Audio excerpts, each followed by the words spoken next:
Hey guys, today we are going to make Korean fried chicken, and for that we need to start off with marinating the chicken. We take buttermilk, add some chili powder, black pepper, salt, ginger garlic paste, do the mixy business, add the chicken and let it rest. In order to make the sauce, we take vinegar, soya sauce, gochujang, black pepper, grated garlic, brown sugar and tomato ketchup.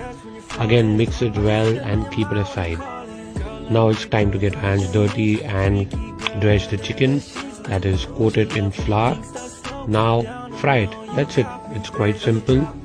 The frying needs to happen in two stages. The first stage where you just fry तब तक वो पक जाए, and the second stage में you make it crispy. Remove it in a bowl, toss it with that sauce and serve it. So garam garam khana, that is when you will enjoy it. Trust me. Let me know what you think about this and if I should do more voiceover.